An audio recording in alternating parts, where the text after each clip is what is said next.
Bro, that is one of the best Pusha T songs I have ever heard. That the is Joker fantastic. laugh. That is fantastic. That was so menacing, bro. That is so fire. That was one of our reactions to Pusha T's It's Almost Dry. Just came out, and honestly, guys, what a live stream it was yesterday. Thank you to everyone that pulled up. And if you guys want to join our Patreon community, because we're bumping live albums with them every single week, head to the link in the description. Below, it's Pusha T season, all right? I didn't think this was going to be coming so soon. And honestly, like, I thought it was maybe going to get postponed to the summer. But, you know, how have you received it? And what were your expectations going into this album? Cocaine Dr. Seuss is back, bro, and I was so excited to get into this because Pusha T to me is like probably top 15 currently active rappers, and when it comes to the coke rap lane, I feel like he's the king right now. You know, Freddie Gibbs, Griselda, all of them are in the conversation, but I feel like Pusha T really has his place cemented at the top. So going into It's Almost Dry, it was a very interesting listen because I didn't think that it would be so different in terms of its sound in comparison to Daytona, and it was. Absolutely. So, with that being said, let's get into the artist performance, all right? Because I feel as if this is where Pusha T really shows that he's not going on a Daytona route. He's going for something much different in approach. And I had gotten that straight off the bat. So, something like Brambleton, for example, like that was a type of Pusha T that I never really saw before like that. And it was kind of different than what I'd gotten on Daytona because one of the key things that I'm seeing already through the writing, at least throughout the album, it's less bar heavy, let's say like Daytona was, where it was like punchline after punchline and coke reference after coke reference.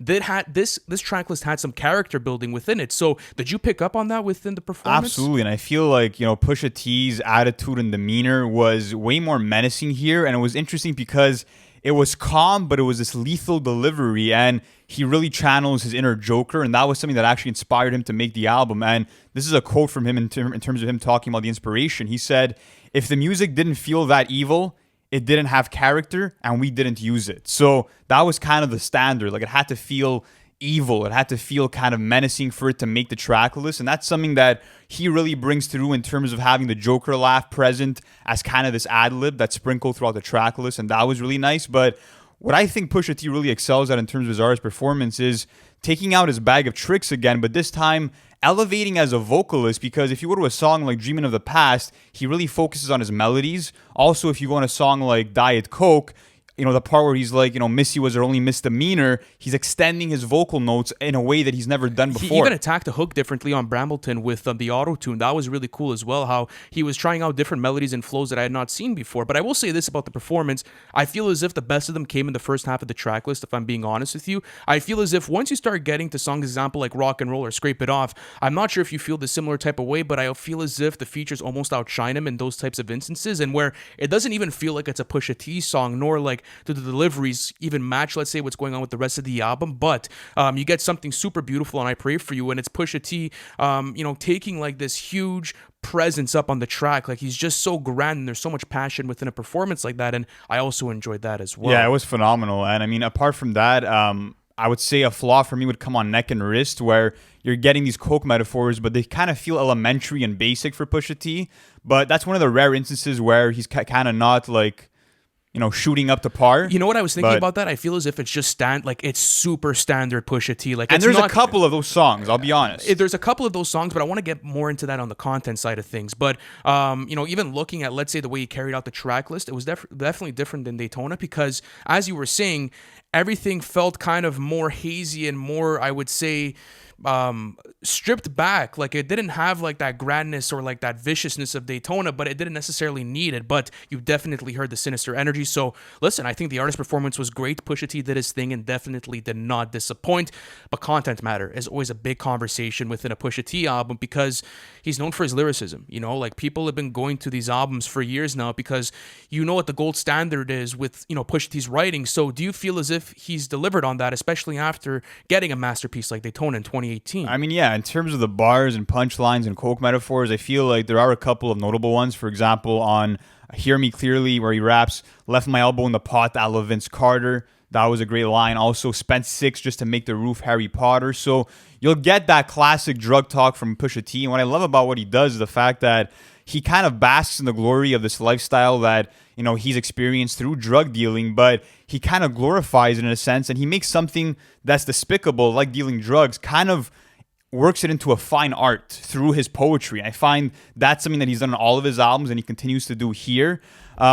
apart from that, I just feel like he could have maybe gone with some more personal material, but you did get a couple of tracks where he did talk about, his experiences in Brambleton, which is a community in Virginia. It was kind of cool to get him, reminiscing over his past. And apart from that, I mean, you also got that on the outro track where he's kind of talking about legacy, about his son and the messages that he wants to pass on to him. So that was nice. A really important aspect of the content matter for me with this album was the character building and how he kind of took a different route. And I was mentioning this at the beginning of the review, how it's going to be something completely different than you got on Daytona. And that's actually something I wanted through the writing. Like, I think if you would have gone with a track list just like bloated with, Coke bars, it would have sounded too similar to what Daytona was. But the key difference maker for me here is the character building and how he took up like this Joker / Coke dealer role throughout the whole album. And he used personal metaphors, but also a fair share of one-liners to keep you entertained throughout the track list. And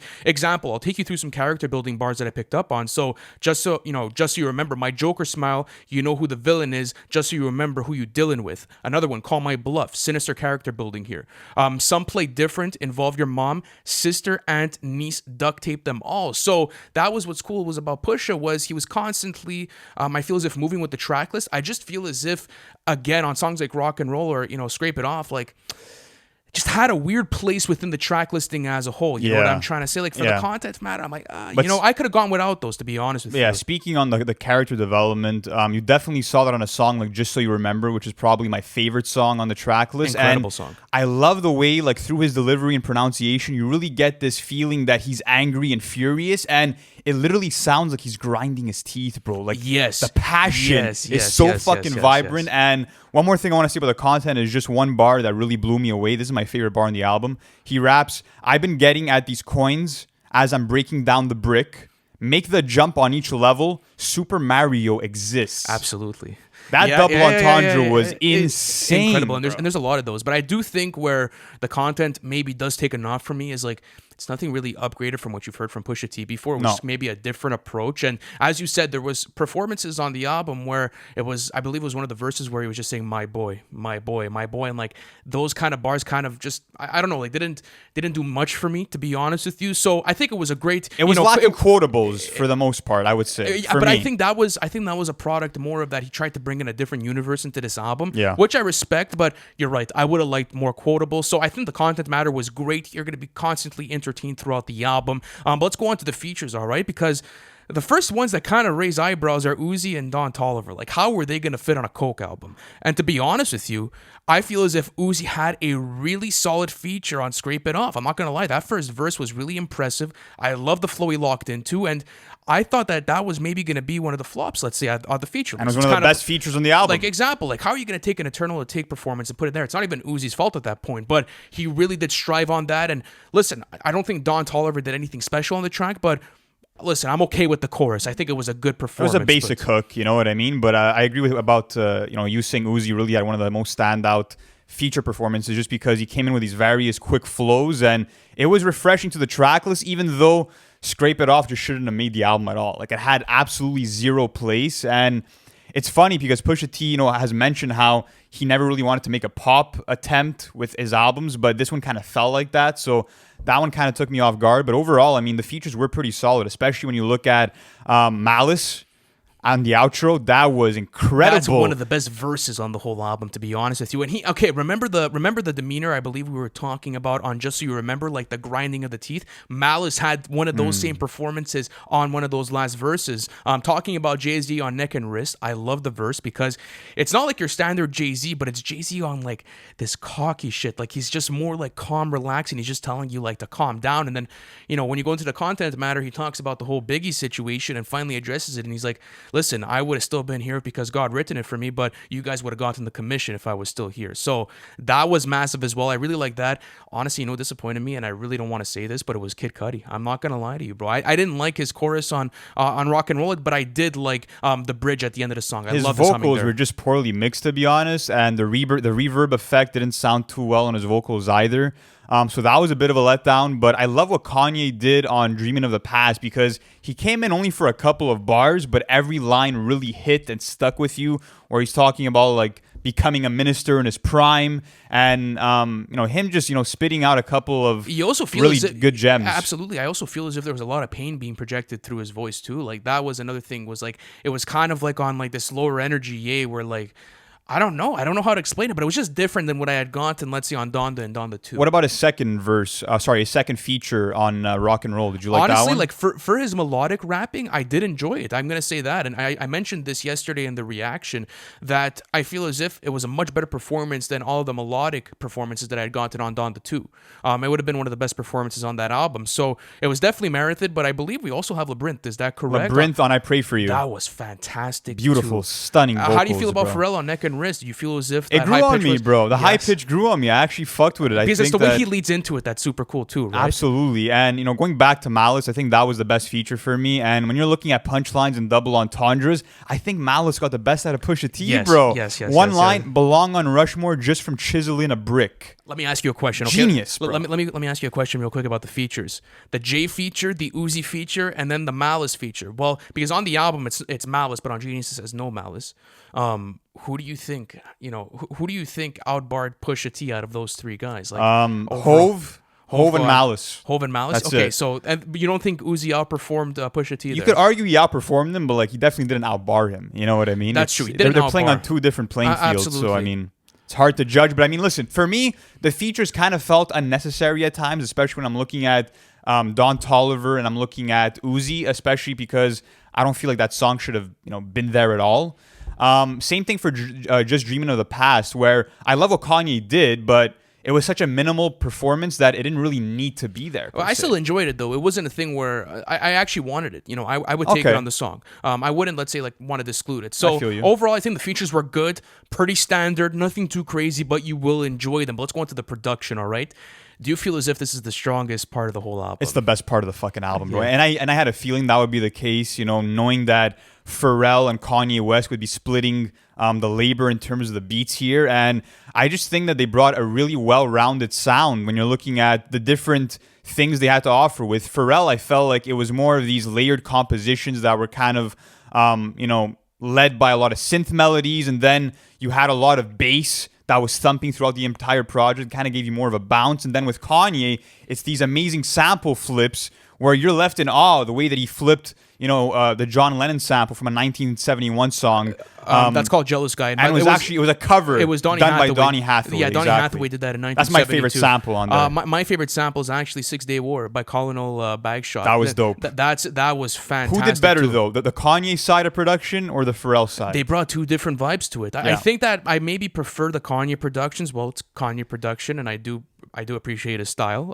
But I mean, Pusha T, what Pharrell brought for Pusha T was more of a bounce aspect to the album. And this is something I wanted to talk about. Example, like Neck and Wrist, or let's say Let the Smokers Shine the Coupe, or even Open Air. Like there was this signature Pharrell bounce that was provided throughout the track list that I find added like a certain groove to all of the eeriness throughout it. Because I'm not sure if you noticed this too, but within the production, Pusha T's ad-libs do change. And, he's using, the Joker laughs and the screeches. And I feel as if the melodies that were provided in back, either if it was, let's say, a sample flip, or let's say it was a piano or whatever it is, really complemented that well throughout the track list. Yeah. I also think as an overall soundscape, there was cohesion throughout it. But again, like I'm going to continue going back to these two songs. Something like Rock and Roll, and then after that, something like Scrape It Off had no place in the sonic direction of this album. So they sampled Beyonce's 1+1. They sped up her vocals and then stuff. then they sped up her vocals for it. To be honest with you, the sample was well used. It wasn't the issue. It's just like where does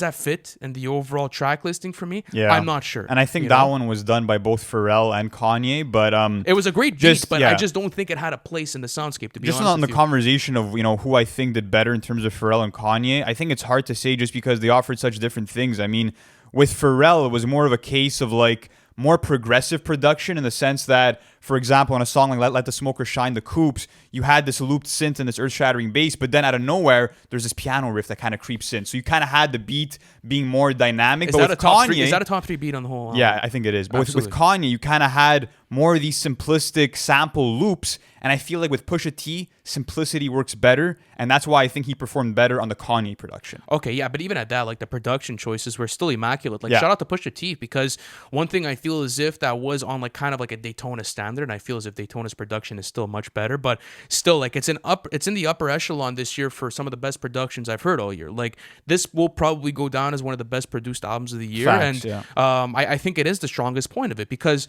yes, Pusha T could do a lot with his lyricism and obviously the cadences and the way he captivates you. But something that I've always loved about Pusha T's music is the energy that goes behind his, ear for production. Like there's just this different type of mode that you're getting into when you listen to a Pusha T production versus than any other artist. And that was something that was emulated perfectly, let's say, on this album. Even but yeah, that's my take. even on the it. organs that they brought in, that Kanye brought in on I Pray For You. That was fantastic. That was heavenly. Wait, by the way, were those LeBrin's vocals, or was that a vocal sample when they were transitioning from Pusha's verse to No Malice's? Do you remember that part of it? I think it was a sample of a choir, but I could be mistaken. Let us know in the comment section Yeah. what that ends up being. But honestly, I think the production was amazing. Production was amazing. Yeah, I mean, it's the best part of the album. It's what you expect. You have two of the best producers in hip hop history, helming the sound. And it really gave us, two sides of what we know Pusha T's usual instrumental style to be. And it was the cream of the crop stuff. So that was awesome. Let's now go into the replay value of this project. And I feel like with every Pusha T album, you need time to sit with it and kind of pick up on all the coke poetry, pick up on the cultural references, because there's a lot of that as well.